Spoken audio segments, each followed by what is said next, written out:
우리 영적 백신 두 번째 시간으로 오늘 고난이라고 하는 백신을 맞자라는 주제로 우리 함께 은혜를 나눠보고자 합니다. 우리가 지난 시간에 제가 영적 백신에 대한 첫 번째로 우리 동심에 대한 이야기를 좀 했었는데 여러분들 어떠셨어요? 한 주간 동안 동심을 갖고 좀 순수한 마음을 갖고 순진한 마음을 가지고 좀 사셨습니까? 옆 사람한테 한번 물어보세요. 동심을 회복하셨습니까? 시작. 오늘 본문에 보면 이 다윗의 고백이 담겨 있는 말씀인데 이 다윗이 하나님의 마음에 합한 자라는 별명, 그런 칭찬을 듣지 않았습니까?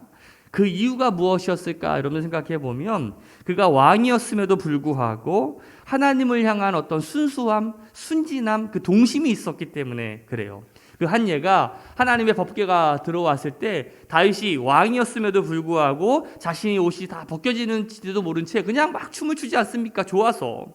우리 아이들의 특징이 뭐예요? 막 좋으면 그냥 미친 듯이 그냥 막 날뛰고 막 흥분하는 것이 바로 이 아이들의 특징인데 바로 다윗이 바로 그런 순수함, 그런 동심이 있었기 때문에 하나님의 마음에 합한 자라는 그런 칭찬을 듣지 않았을까?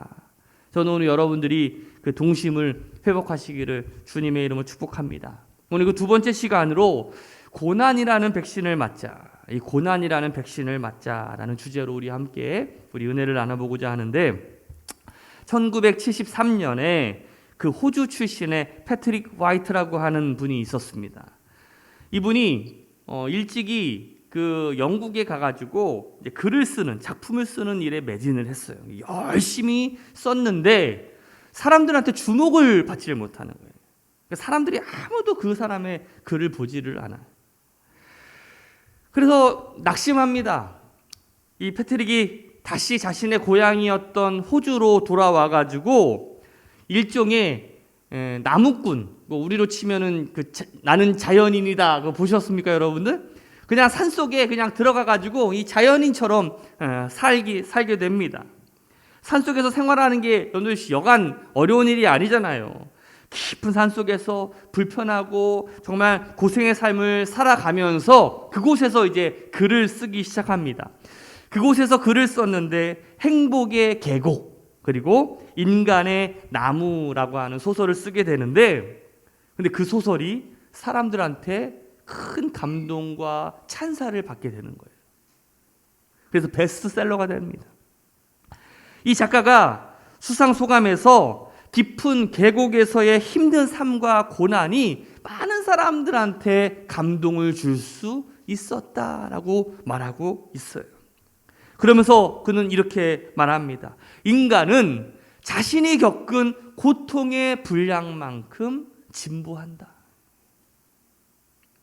이 인간이라는 나무, 이 책에서는요, 인간은 진정으로 겸손해질 때 하나님과 가장 가까워진다라는 그 이야기를 하고 있어요. 고난당한 것이 내게 유익이라. 오늘 이 본문의 말씀은 이 다윗의 고백이죠. 다윗은 정말 파란만장한 인생을 살았던 것 같아요. 그러니까 수많은 죽음, 그런 수많은 어려움, 정말 말로도 할 수 없는 그러한 수많은 사건 사고들이 이 다윗의 삶에 있었습니다. 그리고 왕으로서의 삶을, 그리고 정말 많은 사람들한테 존경받는 인기 있는 삶도 살았던 사람이 바로 다윗이죠. 그러니까 다윗은 사울은 천천히요, 다윗은 만만이다라고 할 정도로 어떻게 보면 사랑도 많이 받았지만 또 미움도, 또 배반도, 자신의 아들 압살롬에게 죽음의 위협까지도 당하는 배반도 경험했던 사람이 다윗입니다. 그러니까 얻은 것도 많았지만 잃은 것도 많았던 사람. 워낙 다윗이 그 어려움을 많이 경험했기 때문에 오늘 본문의 말씀이 이 다윗이 어떤 어려움과 고난의 상황에서 이렇게 이야기한 것인지는 우리는 알 수는 없지만 문맥으로 봤을 때 어떤 적들로부터의 침입이나 핍박이나 환난이 있었음을 우리는 알 수가 있습니다. 여러분, 사람은요, 자기가 겪는 고난이 가장 힘들어요. 남이 이따만한 고난을 당하고 있다라고 하더라도 내가 경험하는 요만한 고난이라고 할지라도 그 고난이 이 세상에서는 내가 제일 힘든 거야. 그렇죠?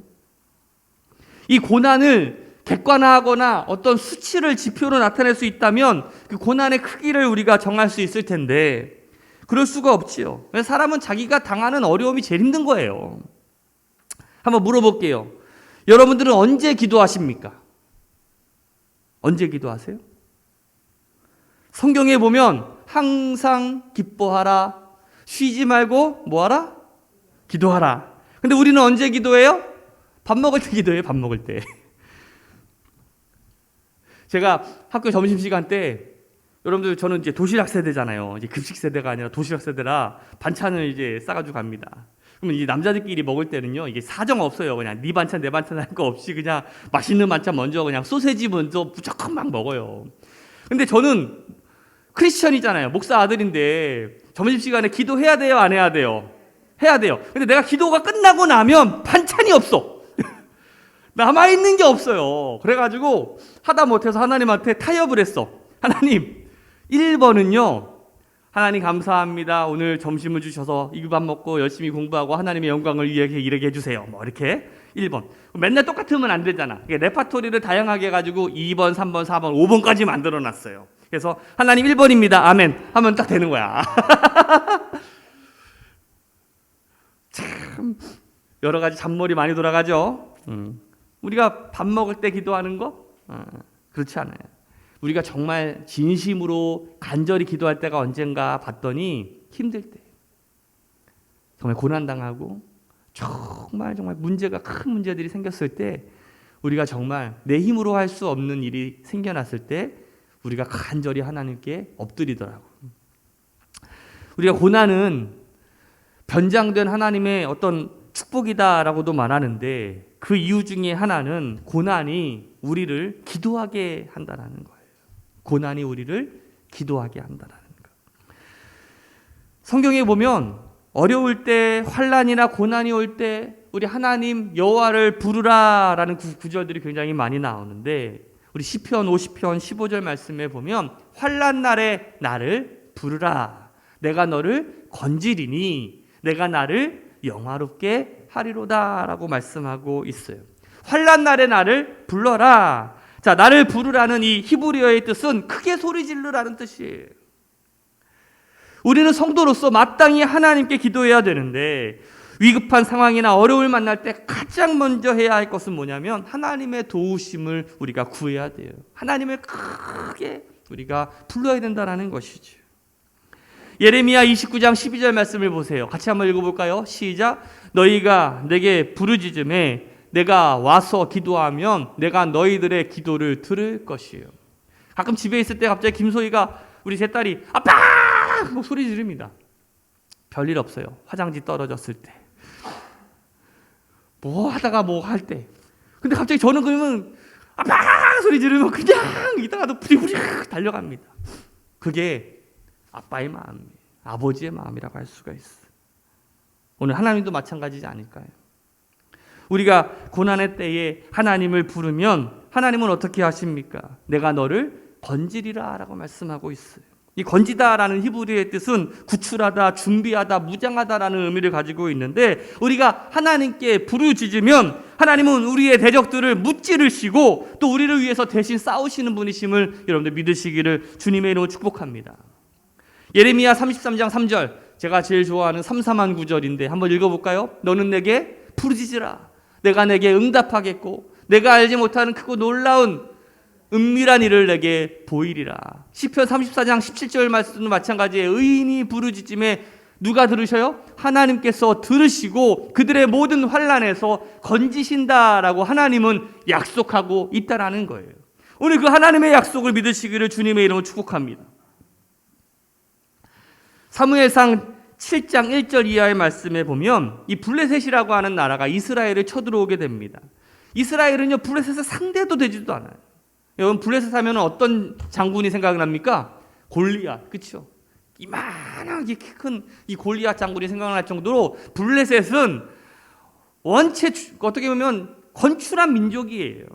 근데 이스라엘은 보잘것없거든. 정말 어떻게 할 할 수 없는 그 상황에 이스라엘 백성들이 미스바라고 하는 곳에 가서 모여요. 그들이 미스바에서 뭐 합니까? 기도합니다. 하나님께 회개 기도해요. 하나님께서 그 기도를 들으시고 하나님께서 이스라엘을 지키시고 이 블레셋을 물리치시는 그러한 기적을 경험하게 됩니다. 사랑하는 우리 새노랑교회 성도 여러분들, 성공의 열쇠는 이 바로 기도의 신앙임을 꼭 기억하시기를 주님의 이름으로 축복합니다. 제가 참 스포츠 스타들을 참 좋아하는데 그 중에 이 NBA 선수 가운데 스테판 커리라고 하는 사람을 참 좋아해요. 이 사람이 크리스찬인데, 여러분들 축구하면 메시잖아요, 그렇죠? 근데 뭐 호날두라고 하는 사람도 있겠지만 농구하면 단연코 누가 생각이 나십니까? 마이클 조단. 이건 마이클 조단이 생각이 나면은 아재 좀 나이가 든 사람. 스테판 커리라고 하는 사람이 참 유명한 사람이.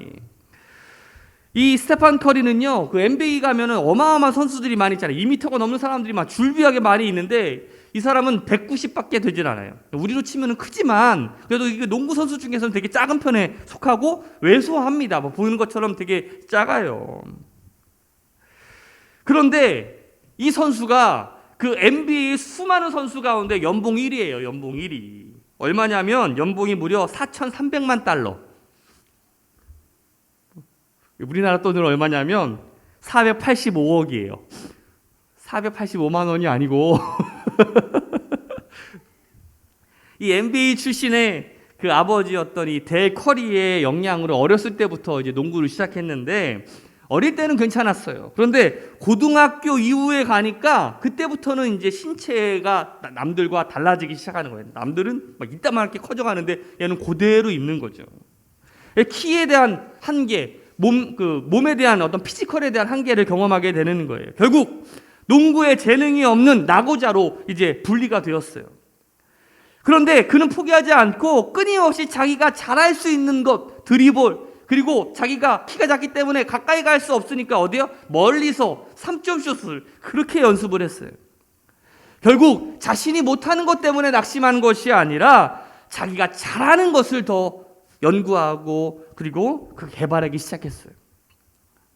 오늘 선수로 우리가 성공하는 것도 쉽지 않고 우승하는 것도 쉽지도 않습니다. 모든 운동 선수들이 한 번도 우승하지 못한 선수들이 많고 야구 선수, 농구 선수 말할 것 없이 축구 선수도 그 프로 무대에 뛰지도 못하는 선수들이 너무나 많이 있어요. 그런데 이 스테판 커리는 자신의 팀을 2015, 2016, 2017, 2018 네 번이나 우승을 시키고 그리고 2015년 그리고 2016년 연속으로 NBA의 MVP로 최고의 선수로 등극하게 되죠. 그 MVP로 선정된 그날에 그 소감에서 이렇게 이야기합니다. 가장 먼저 그리고 무엇보다도 경기에 뛸 수 있는 재능과 축복을 주신 하나님께 감사를 돌린다. 그리고 구원자 예수 그리스도에게 감사를 드리며 나는 단지 그의 겸손한 종이다라고 고백을 해요. 이 스테판 커리가 멋진 슛을 쏠 때마다 꼭 이렇게 손을 들거든요. 이 뜻이 이 세레모니가 뭐냐 봤더니 나는 내가 첫 번째야라는 뜻인지 알았더니 그게 아니라 하나님께 감사 돌린다는 뜻이더라고. 항상 이 스테판 커리가 자기가 낙심하지 않고 이렇게 성장할 수 있는 그 배경에는 바로 신앙의 힘, 바로 기도의 힘이 있었음을 이 스테판 커리는 고백하고 있어요. 바로 기도했기 때문에 포기하지 않고 자기가 잘할 수 있는 것들을 개발할 수 있었다라는 거예요. 바로 이 기도의 신앙으로 자신의 약점을 극복하고 NBA의 최고의 선수가 될 수 있었다라는 것이지. 오늘 이 고난이 내게 유익이다라는 이 말씀을 통해서 저는 우리 새로운교회 성도들이 도전받는 시간들이 되었으면 좋겠어요. 고난은 우리를 겸손하게 합니다. 그럼 우리 시편 119편 우리 68절 말씀을 같이 한번 읽어봅시다. 시작. 주는 선하사 선을 행하시오니 주의 율례들로 나를 가르치소서. 우리는요 고난의 상황에 우리가 기도하면서 우리가 꼭 깨달아야 되는 것이 있어요. 뭐냐면 주님은 선하신 분이시라는 거예요. 이 말은 무슨 말이냐면 주님은 우리가 감당할 만한 고난을 주시는 분이십니다. 우리 그 고난을 통해서 우리를 성장시키고 성숙하게 하기를 원하신다는 것이죠. 여러분들, 이 고난이라고 하는 어떤 시험이라고 하는 이 영어 단어 가운데 temptation이라는 단어랑 테스트라고 하는 단어가 있습니다. 여러분들, 이 테스트라고 하는 것은요, 우리가 어떤 기말 시험 보고 중간고사 보는 것처럼 우리가 이것을 아는지 모르는지를 어떻게 보면 이렇게 테스트하는 거예요. 그것을 통해서 우리를 뭐 죽이려고 하고 낙심시키려고 하고 우리를 잡아 끌려고 하는 것이 아니라는 것이죠. 근데 템테이션은 달라요. 템테이션이라는 것은요, 유혹이라는 뜻으로 우리의 인생을 완전히 무너뜨리려고 하는 것이죠. 그러면 하나님이 우리에게 주시는 그 시험은 템테이션입니까? 테스트입니까? 테스트라는 거예요. 왜? 선하신 하나님께서 우리의 인생을 무너뜨리길 원하시고 있지 않아요. 바로 우리 그 테스트를 통해서 우리가 좀 더 성숙해지고 성장해지기를 우리 하나님께서는 원하신다는 것이죠. 미국의 저널리스트이자 50년 동안 그 미국의 루즈벨트 대통령부터 빌 클린턴 대통령까지 그 취재를 하면서 정말 이 10개의 에미상, 또 3개의 피버디상, 그리고 대통령 자유 메달을 수상한 이 데이비드 브랭클린이라는 분이 이런 얘기를 합니다. 하나님께서 가끔 빵 대신에 벽돌을 던지신다는 거예요. 그런데 그것을 원망하면서 어떤 사람은 그 벽돌을 발로 차다가 발가락이 부러지지도 하고, 어떤 이는 그 벽돌로 주춧돌을 쌓아서 건물을 짓는다는 거죠. 데이빗이 말한 이 빵은요, 우리가 말하는 축복이라고 할 수가 있어요. 벽돌은 뭐예요? 우리가 말하는 고난이죠. 환난이에요. 그런데 문제는 고난이라 부르는 이 벽돌이 문제가 아니라 그 벽돌을 다루는 그 사람의 문제라는 거예요. 누군가는 이 고난의 벽돌을 통해서 한층 성숙한 크리스천이 되어가지만, 누군가는 그 고난의 벽돌을 통해서 한층 더 타락한 신앙인으로 우리가 무너진다는 것이죠. 사랑하는 우리 새로운교회 성도 여러분, 우리 인생 다를 거 없어요. 다 우리 인생 가운데 기쁨도 있고 고난의 때도 있고 얻을 때도 있고 잃을 때도 있습니다.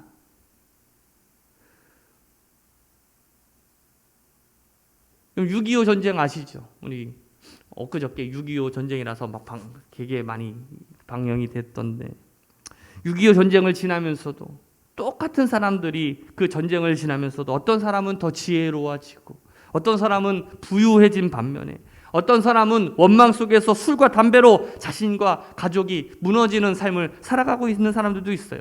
똑같은 실직과 부도 속에서도 하나님을 의지하고 고난 속에서 주시는 지혜와 해안을 갖게 된 사람들도 있는가 하면, 어떤 이들은 늘 그 모습대로 살아갑니다. 고난이 없는 사람은 없지요. 그러나 그 고난을 우리가 어떻게 우리의 인생에서 재해석하고 지혜의 우물을 만들어내느냐 하는 것이 중요한 것이지, 그 고난을 그냥 내가 회피해서 되는 문제는 아니라는 사실이에요. 이런 말이 있죠. 큰 부자는 불황 속에서 나오고 참된 지혜는 힘든 삶 속에서 나온다라고 말씀하고 있어요. 여러분들, 그 빽빽한 그 콩나물 시루 속에서도 누워서 자라는 놈이 있어요. 하나님께서 우리에게 고난을 주실 때에는 유익도 함께 주신다는 사실, 그 선하신 하나님을 우리는 기억해야 됩니다. 아브라함이요, 블레셋에 정착하러 갑니다. 그 정착하러 갔다가 타지에 가가지고 얼마나 멸시와 구박을 받는지 몰라요. 하나님께서 강제로 개입하시지 않았더라면 이 아브라함은 목숨을 몇 개 그냥 잃을 뻔한 적이 얼마나 많이 있는지 몰라요. 정말 힘든 삶을 살아가는데 이제 우물을 팠어요. 그 광야의 땅에서 우물을 팠는데 우물을 팔 때마다 물이 나오는 거야. 신기하죠? 이게 하나님의 축복이 아니면 어떻게 설명하겠습니까? 아브라함이 뭐 이렇게 수맥을 잘 보는 그런 은사가 있는 것도 아닌데, 이게 물을 팠는데 물이 그냥 퐁퐁퐁 나오는 거예요. 농사도 짓고 목축업을 합니다. 막 너무 좋았죠. 하나님께서 나를 축복해 주시는구나. 그런데 블레셋 사람들이 와가지고 그 우물을 힘으로 빼앗아가는 거예요. 이 아브라함은 약자였어요. 뭐 지금처럼 뭐 경찰서 뭐 어디에다가 하소연할 수도 없어요. 그냥 빼앗으면 그냥 뺏길 수밖에 없는 가불병정 중에 막 정말 연약한 서러운 인생이었죠. 그럼에도 불구하고 아브라함은 그 힘든 삶 가운데서도 그 선한 하나님에 대한 그 기대, 그 신뢰를 포기하지 않았습니다. 하나님은 선하신 분이시고 반드시 내 삶을 축복해 주시고 행복하게 해주실 분이시라는 것을 내가 믿었어요. 하루하루 포기하지 않고 오히려 고난당할 때마다 엎드려 기도합니다. 그런데 참 신기하게 재산이 점점 늘어나는 거예요. 빼앗기기도 하고 없어지기도 하는데 신기하게 하나님께서는 더 많은 것으로 채워주셨다는 것이지. 가장 큰 감사는 자식이 없었음에도 정말 100세가 되는 나이에 아들까지 얻게 되었다는 것이, 이 엄청난 모습을 지켜보면서 그 블레셋 왕과 그 블레셋의 군대 장관이 아브라함을 두려워하기 시작합니다. 그러니까 처음에는 별 볼 일 없는 그냥 늙은이라고 생각을 했었는데 이게 아브라함의 능력이 아니라 아브라함과 함께하는 하나님이 대단하다는 것을 깨닫게 되는 거예요. 그래서 어느 날 이 블레셋 왕 아비멜렉이랑 이 군대 장관인 비골이 그 아브라함을 찾아옵니다. 우리 22절 말씀 같이 한번 읽어봅시다. 시작. 그때에 아비멜렉과 그 군대 장관 비골이 아브라함에게 말하여 이르되 내가 무슨 일을 하든지 하나님이 너와 함께 계시도다. 그런즉 너는 나와 내 아들과 내 손자에게 거짓되이 행하지 아니하기를 이제 여기서 하나님을 가리켜 내게 맹세하라. 후대한 대로 너도 나와 내가 머무는 이 땅에 행할 것이니라. 이 말이 무슨 말이에요? 그동안은 항상 이 아브라함이 빼앗기는 어떤 을의 입장이었는데 이제는 그런 관계가 아니라 동등한 관계에서 서로 잘 지내자고 부탁하는 거예요. 아니 우리만이 아니라 우리 자자손손 대대로 잘 지내자는 거예요. 왜? 하나님이 두려웠기 때문에 그래요. 평생 약자로 살아왔더니 아브라함에게 있어서 이 말이 얼마나 감동이었을까. 그동안 많이 빼앗기고 멸시와 천대와 정말 힘들게 막 서러움 가지고 살았는데 하나님을 붙잡고 살았더니 이런 날이 오는구나 하고 우리 같으면은 교회 가가지고 하나님 감사합니다 헌금하고 끝냈을 텐데 그게 아니에요. 아브라함은 그때 큰 소리를 칩니다. 야, 과거에 내가 너희들의 종처럼 살았지만 이제 내가 하나님과 함께 하심으로 나 당당해졌다. 평화협정도 좋지만 짚고 넘어갈 게 있다. 그동안 너희들이 나한테 빼앗아갔던 우물들, 빼앗아갔던 재물들 다 돌려줘라. 오히려 큰 소리를 칩니다. 우리 25절 말씀이에요. 같이 읽어봅시다. 시작. 아비멜렉의 종들이 아브라함의 우물을 빼앗은 일에 관하여 아브라함이 아비멜렉을 책망하며 눈치 보고 한숨만 짓던 서러움에 그냥 울부짖었던 그 아브라함이 이제는 어떻게 해요? 오히려 책망하고 큰 소리 치는 사람이 됩니다. 결국 아비멜렉이 꼬리 내리면서 빼앗았던 우물들도 돌려주고 소유권을 인정해줘요. 그리고 아비멜렉이랑 맹세를 하게 됩니다. 여기까지 이 우물이 있는 곳까지 내 땅이다.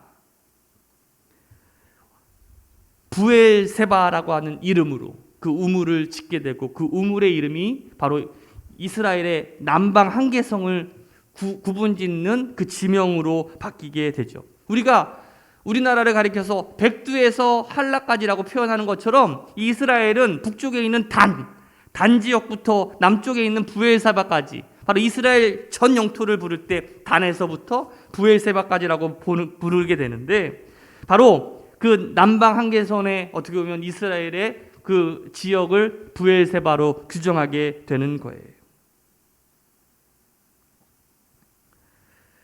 이 아브라함이 우물을 이 부엘세바로 짓고 난 다음에 또 한 가지 한 일을 합니다. 에셀나무를 심었어요. 이 에셀나무라는 것이 일종의 울타리 같은 나무예요. 그러니까 이제 내 땅이다라는 어떤 경계선을 이렇게 세우는 거라고 할 수가 있는데 여러분들 그 아브라함이 내 땅 하나 없는 곳에서 이제 내 땅으로 인정을 받고서 거기서 그 에셀나무를 심어갈 때 그 심정이 어땠을 것 같아요? 힘들었을까요? 아니면 좋았을까요? 좋았겠죠. 저는요 한 번도 제 이름으로 뭐 집을 사본 적도 없어요. 뭐 그렇게 살 수 있는 형편도 안 되고 맨날 전세 월세인데 차도 제가 제 이름으로 한번 사보려고 했더니 지금 레이 있잖아요. 카니발은 이제 교회 이름으로 사가지고 상관이 없었었는데 제 이름으로 이제 레이를 살라고 했더니 저는 못 산대요. 신용이 안 돼가지고. 목사는 돈도 막 못 빌려. 그래서 우리 아내 이름으로 이제 샀어. 그러니까 이게 보면 야 이게 그 느낌이 어떨까? 그러니까 내 이름으로 무언가 딱 됐다라는 것이 어떤 느낌일까? 옛날 우리 막 그 아버님들 꼭 집 앞에다가 이름 아무개 딱 붙여놨잖아요. 그 느낌이 어땠을까? 막 궁금해 막. 그러니까 아브라함이 이 에셀나무를 막 울타리로 경계를 삼으면서 얼마나 감동하고 감격했을까? 그리고 얼마나 하나님을 찬양했을까? 한번 생각을 한번 해보세요. 이게 33절 말씀이에요. 같이 한번 읽어봅시다. 아브라함은 브엘세바에 에셀나무를 심고 거기서 영원하신 하나님 여호와의 이름을 불렀으며. 우리 사랑하는 우리 새로운학교 성도 여러분들, 우리가 어떤 상황에 처해 있다라고 할지라도 우리가 포기하지 말고 우리 믿음의 건물을 지어갈 수 있는 우리 새로운학교 성도들이 되시기를 주님의 이름으로 축복합니다. 오늘 고난이 우리에게 주는 특별한 유익이 있습니다. 고난은 우리의 잘못된 방향을 수정합니다. 고난이 바로 우리의 잘못된 방향을 수정한다는 거예요. 우리 67절 말씀 같이 한번 읽어봅시다. 시작. 고난 당하기 전에는 내가 그릇 행하였더니 이제는 주의 말씀을 지키나이다. 얼마 전에 자꾸 이렇게 딸 얘기하는 거 별로 요즘 안 좋아하더라고요. 우리 김소희가 아주 좀 컸다고 제가 설교 시간에 자꾸 자기 얘기하는 거 별로 안 좋아하는데 제가 얼마 전에 우리 딸내미가 새끼발가락에 부러졌어요.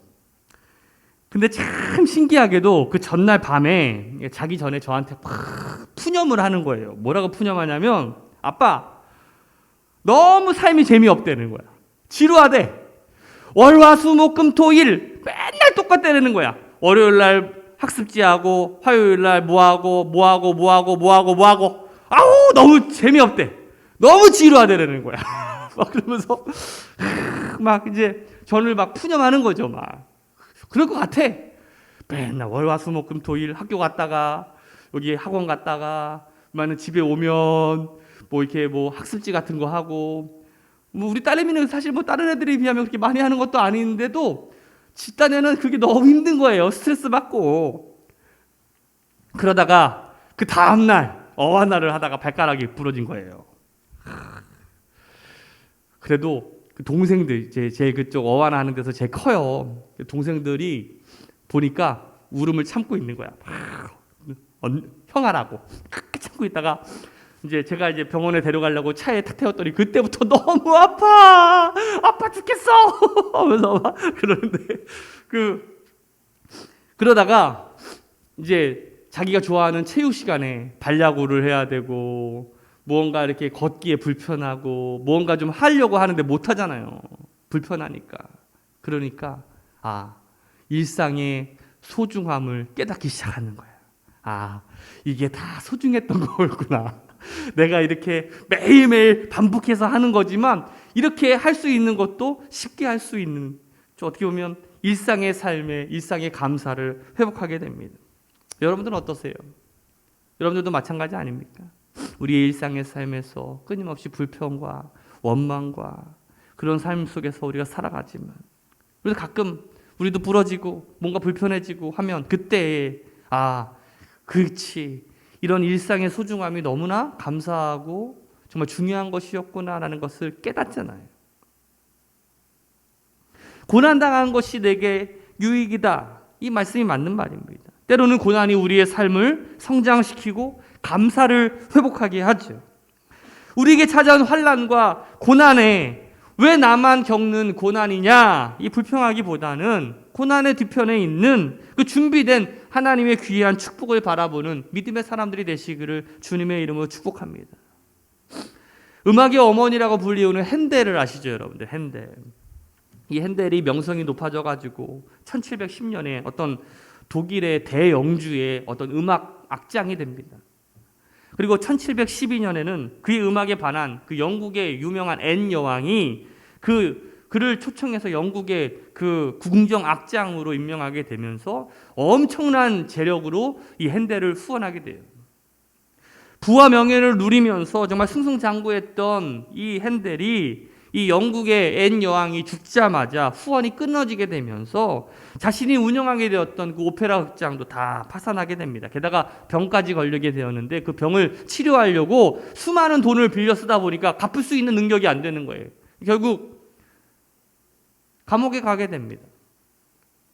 그런데 그는 감옥에 가서 포기하지 않고 그냥 자신이 할 수 있는 일을 계속했어요. 감옥에서 그가 할 수 있는 일이 뭐예요? 작곡가가 작곡하는 거죠. 음악가가 음악 만드는 거죠. 바로 그 감옥에서 우리가 잘 알고 있는 할렐루야라고 하는 노래를 만들게 된 거예요.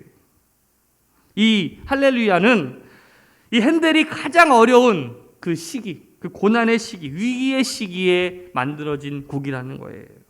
이처럼 우리가 세상을 살다 보면 환난의 시험이 찾아오기 마련이지만 그 어려움을 우리가 굴복하면 우리는 절망적인 인생이 될 수밖에 없어요. 하지만 그 환난에도 하나님의 뜻과 계획이 있음을 믿고 하나님이 나에게 감당할 만한 시험을 주신다라고 믿고 나아간다면 우리는 더 큰 믿음의 사람으로 성장하게 될 줄로 믿습니다. 제가 참 좋아하는 말 하나가 있습니다. 하려고 하면 길이 생기고 안 하려고 하면 핑계가 생긴다. 제 친구가 골퍼예요, 골퍼. 근데 제 친구가 하는 말이 잘 맞을 때는 괜찮은데 안 맞을 때는 핑계가 12,000가지래.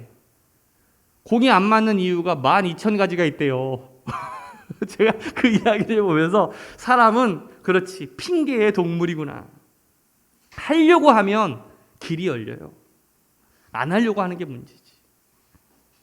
고난당한 것이 내게 유익이라. 우리 새로난교회 성도들이 이 고난이라고 하는 백신을 통해서 여러분들의 믿음의 터전을 견고하게 세우며 하나님이 여러분들에게 주시는 귀한 축복을 경험하며 살아가는 우리 새로난교회 성도들 되시기를 주님의 이름으로 축복합니다.